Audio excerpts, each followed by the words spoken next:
Salut à toi cinéphile de l'extrême et bienvenue pour cette nouvelle critique à l'arrache où je vais te parler de Once Upon a Deadpool. Et là tu te dis, qu'est-ce que c'est que ce film? Durant les périodes de Noël, la Fox a décidé de sortir une version Peggy 13 de Deadpool 2 qui chez nous est un peu l'équivalent du moins de 10 ans au lieu du moins de 12, c'est-à-dire que il y a plus ce côté gore, il y a beaucoup moins de vulgarité, donc c'est un remontage qui est presque tout public. Du coup, frustration de ne pas voir du gore. Mais il y a quelques ajouts qui font très plaisir. Alors évidemment, je ne vais pas te reparler de la mise en scène de Deadpool 2, de tout ce qui implique le film.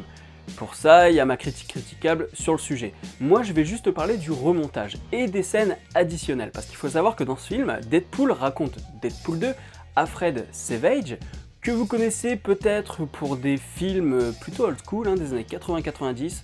Je crois même que j'ai déjà parlé d'un film où il est dedans, je crois qu'il est dans Video Kid. Ouais, c'est ça, il est dans Video Kid. Donc, qu'est-ce que j'ai pensé de ce remontage? Tout d'abord, évidemment que j'étais un petit peu frustré de ne pas avoir le côté gore, mais bon, c'est le principe de ce remontage, c'est justement de ne pas en avoir. Mais du coup, il y a un petit problème, c'est-à-dire que parfois dans le remontage, quand on enlève du gore, eh bien il y a des scènes qui sont mal remontées, voilà, c'est-à-dire que parfois tu sens qu'il manque un truc, ou alors il y a une transition d'une scène à une autre qui est pas top, parce que justement, t'avais un moment gore à ce moment-là, et du coup, ils l'ont retiré pour raccorder les deux, et donc là, c'était un petit peu étrange.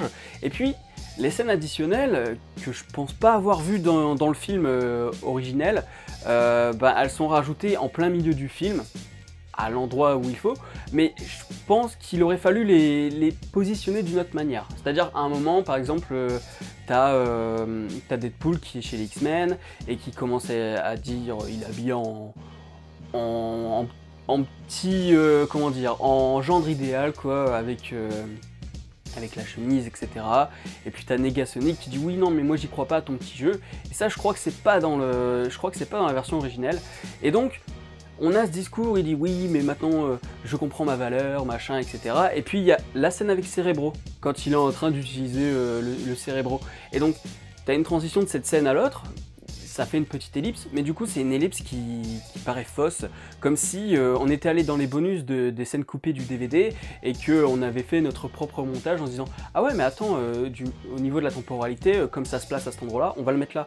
Alors qu'ils auraient pu le mettre ailleurs pour que ce soit plus fluide entre ces deux scènes en question, quoi. Donc parfois il y a ce problème de narration, mais alors les scènes avec Fred Savage, oh putain que c'est du lourd, ça fait, mais c'est tellement ouf. En fait, c'est ouf mais en même temps frustrant. C'est-à-dire qu'il y a plein de choses intéressantes, le film fait une autocritique, c'est-à-dire qu'à un moment t'as Fred Savage qui dit « Quoi, vous avez Cable dans votre film, mais oui, c'est le fils de machin, et du clone de machin, et puis ça entraîne ça, j'espère que vous l'avez super bien utilisé quand même ». Et là t'as Deadpool qui se gratte la tête, qui dit oui, on a traité le voyage dans le temps, alors que honnêtement, on sait très bien que Cable, dans le film, il est complètement sous-exploité, quoi, c'est un truc de malade.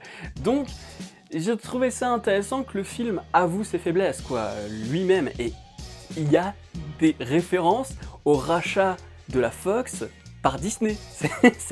Voilà, ça c'est des petits bonus comme ça qui font très plaisir, notamment il y a des commentaires, comme des commentaires audio en fait du réalisateur parfois, et je trouvais ça cool quoi. À ce niveau-là, au niveau de l'autocritique et de la critique de la Fox aussi, parce que ça va critiquer la Fox et ça j'adore quoi, surtout que la Fox on sait très bien que parfois ils vont nous faire des trucs mais t'as envie de leur claquer leur gueule parce qu'ils ont un putain de projet et ils te le défoncent, hein. On parlera pas des 4 fantastiques, mais comme les scènes avec Fred Savage, c'est de la dentelle, et bien disons qu'à certains moments, t'en as plus du tout, c'est-à-dire que le film continue en mode censuré, et puis il n'y a plus d'intervention.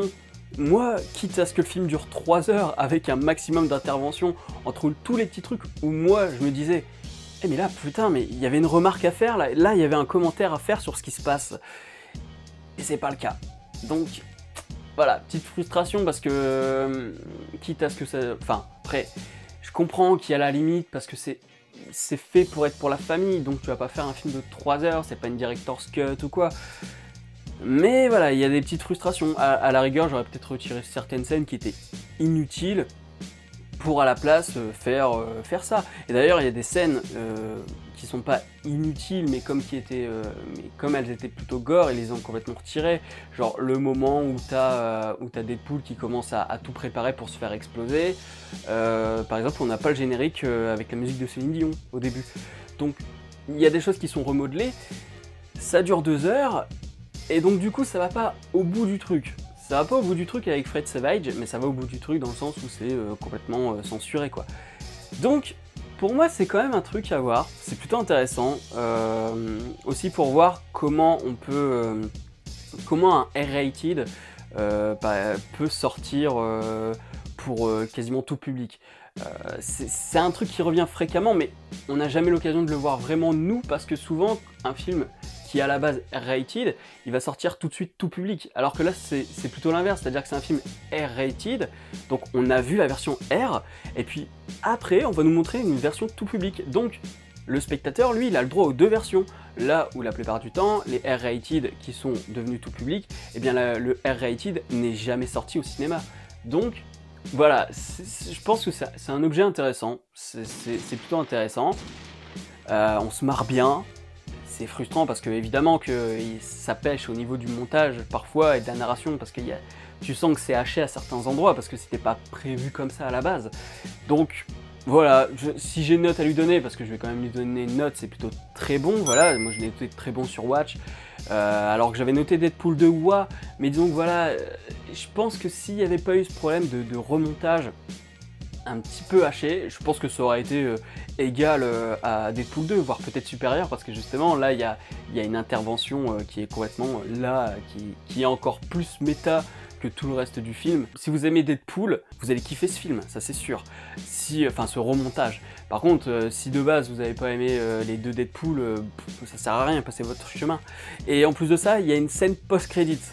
Voilà. C'est pas les mêmes scènes post-credits qu'on a eu. Enfin, il y en a oui, et il y en a une non. Donc voilà, très bon. Si tu l'as vu, n'hésite pas à me dire en commentaire ce que tu en as pensé, parce qu'à mon avis on va pas être beaucoup à le voir ce truc. Puis bah mets le petit pouce bleu, partage la vidéo sur les réseaux sociaux, abonne-toi à la chaîne si ce n'est pas encore fait, puis n'oublie pas la petite cloche pour être alerté des prochaines vidéos. Quant à moi je te dis à la prochaine sur la toile. Salut.